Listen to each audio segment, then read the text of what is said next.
అంటే ఒకసారి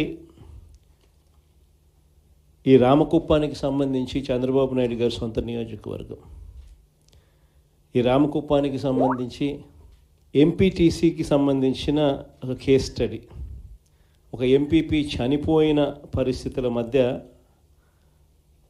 ఎన్నికలు జరుగుతూ ఉన్నాయి. 16కు సంబంధించిన ఎంపీటీసీలు వైఎస్ఆర్సీపీకి సంబంధించిన వాళ్ళే గెలిచారు. మరి ఇలాంటి చోట ఎందుకు చంద్రబాబు అనే వ్యక్తి పోటీ పెడతా ఉన్నాడు? గెలవడం అన్నదానికి మీనింగ్ ఎక్కడుంది? గెలవలేము అన్న సంగతి తెలుసు. గెలిచిన వాళ్ళందరూ కూడా, ఇక్కడ నుంచి గెలిచిన వాళ్ళందరూ కూడా వైఎస్ఆర్సీపీ టికెట్ మీద, ఆ బీఫామ్ మీద గెలిచిన వాళ్ళు. మరి ఇలాంటి చోట 6 మందిని ఇక్కడి నుంచి లాక్కునే కార్యక్రమం చంద్రబాబు నాయుడు గారి దగ్గరుండి చేశారు. తర్వాత వైఎస్ఆర్సీపీ ఎంపీటీసీలు ప్రయాణం చేస్తూ ఉన్న, మిగిలిన ఎంపీటీసీలు ప్రయాణం చేస్తూ ఉన్న వాహనాన్ని దగ్గరుండి పోలీసుల చేత అడ్డుకున్నారు. హైకోర్టు ఆదేశాలతో భద్రత కల్పించాల్సిన పోలీసులు సాక్షాత్తుగా దగ్గరుండి చంద్రబాబు నాయుడు గారికి వాచ్మెన్ లాగా తయారయ్యారు. చివరికి కోరం లేకపోయినా కూడా 6 మంది సభ్యులు మాత్రమే చంద్రబాబు నాయుడు గారి ప్రలోభాలకు లొంగి అటువైపున వెళ్ళిన పరిస్థితుల మధ్య కూడా ఏకంగా డిక్లేర్ చేసుకున్నారు అధికారుల చేత. ఇలాంటి రాజకీయ వ్యవస్థతో మనం పోటీ చేస్తూ ఉన్నాం. సత్యసాయి జిల్లా పెనుగొండ నియోజకవర్గం రొద్దం మండలం, ఇక్కడ కూడా పరిస్థితి చూస్తే ఎలా ఉంది అంటే, ఏకంగా 15 ఎంపీటీసీలకు 15 ఎంపీటీసీలు వైఎస్ఆర్సీపీనే గెలిచింది. మళ్ళీ ఇక్కడ పోటీ పెట్టే పరిస్థితి మామూలుగా ఎవరు చేయకూడదు. ఇక్కడ కూడా ఎంపీపీ చనిపోయిన పరిస్థితుల మధ్య ఇక్కడ ఎంపీపీని ఎన్నుకునే ఉప ఎన్నిక జరుగుతూ ఉంది. ఇక్కడ కూడా తారుమారు చేయడానికి చాలా కష్టపడ్డాడు. దగ్గరుండి చంద్రబాబు నాయుడు గారే తన కుప్పంలో ఇలాంటి దిక్కుమాలిన రాజకీయాలు తానే చేస్తూ రాష్ట్రంలో ఉన్న అన్ని ప్రాంతాలకు కూడా ఇదే మాదిరిగా మీరు కూడా రాజకీయాలు చేయండి అని చెప్పి తానే దిక్సూచిగా నిలుస్తూ తానే ఇలాంటి చెడిపోయిన రాజకీయాలను ప్రేరేపిస్తూ ఉన్నాడు. సత్యసాయి జిల్లా మడకశిర మున్సిపాలిటీ 20 మంది ఇక్కడ నుంచి కౌన్సిలర్లు, వైఎస్ఆర్సీపీకి సంబంధించి 15 మంది గెలిచారు. చంద్రబాబు నాయుడు గారికి సంబంధించి 5 మంది మాత్రమే గెలిచారు.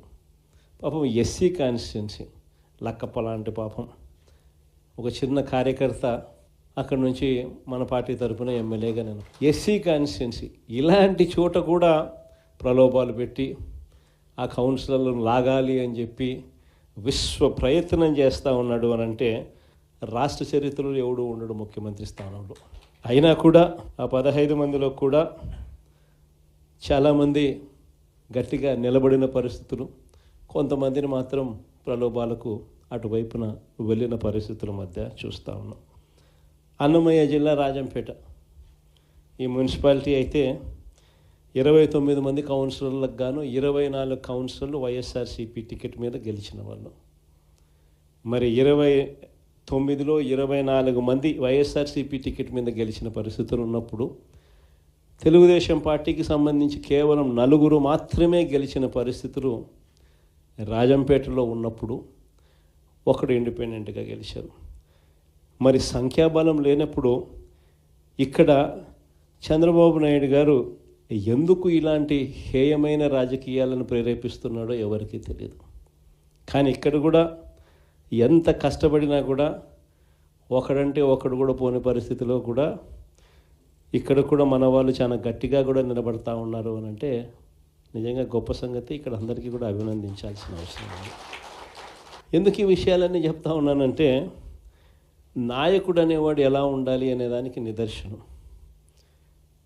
మన ఎంపీటీసీలు ఎవరైతే ఇవాళ తెగో చూపుతూ ఉన్నారో, విలువలకు విశ్వసనీయతకు గట్టిగా నిలబడి, మేము ఎంపీటీసీలమైనా జెడ్పీటీసీలమైనా కౌన్సిలర్లమైనా, అయ్యా చంద్రబాబు నీకన్నా పోలిస్తే మేము చాలా చిన్న పదవుల్లో ఉన్నవాళ్ళము, అయినా కూడా మాకు విలువలు ఉన్నాయి, విశ్వసనీయత ఉంది, రాజకీయాలకు అర్థం మేము చెప్తా ఉన్నాం. నిన్ను చూస్తే రాజకీయాలే సిగ్గుతో తలంచుకోవాల్సిన పరిస్థితిలో ఉన్నాయి. నువ్వు ముఖ్యమంత్రి స్థానంలో కూర్చున్నావు, తల దించుకో అయ్యా చంద్రబాబు అని చెప్పి ఇక్కడి నుంచి మన వాళ్ళు సంకేతం ఇస్తూ ఉన్నారు చంద్రబాబు నాయుడు గారు. ఎన్ని కష్టాలున్నా కూడా చిక్కటి చిరునవ్వుతోనే ఉన్నాం.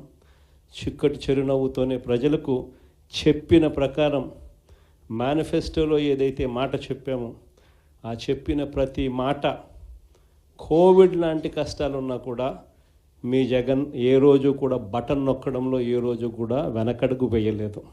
నేను ఒకటి చెప్తా ఉన్నా. ఈరోజు కార్యకర్తలు పడుతూ ఉన్న బాధలు నా కళ్ళతో నేను చూస్తూ ఉన్నా. కేవలం వైఎస్ఆర్ కాంగ్రెస్ పార్టీని ప్రేమించినందుకు, కేవలం జగన్ను సొంత కుటుంబ సభ్యుడిగా ఆప్యాయంగా ఆదరించినందుకు ఈరోజు వైఎస్ఆర్సీపీ కార్యకర్తలకు ఏదైతే ఇబ్బందులు పడుతూ ఉన్నారో ఆ బాధలు, ఆ కష్టాలు స్వయంగా నేను చూశా కాబట్టి ఈరోజు చెప్తా ఉన్నా. ఇక నెక్స్ట్ వచ్చే జగన్ 2.0లో మాత్రం పరిస్థితి ఇటు ఉండదు అని చెప్తాను. మొట్టమొదటి పీఠం కార్యకర్తకే వేస్తా, ఈ మాత్రం ఖచ్చితంగా చెప్తా ఉన్నా. ఈరోజు ఎవరెవరైతే పోలీసులు, ఎవరెవరైతే అధికారులు, ఎవరెవరైతే మిమ్మల్ని ఇబ్బందులు పెట్టారో అందరి పేర్లు నోట్ చేసుకోండి. నేను చెప్తా ఉన్నా, మీరు నోట్ చేసుకోండి. ఒక్కొక్కడిని మాత్రం యూనిఫామ్కున్న వాల్యూ ఏమిటి అనేది వాళ్ళకి అర్థం కావాలి.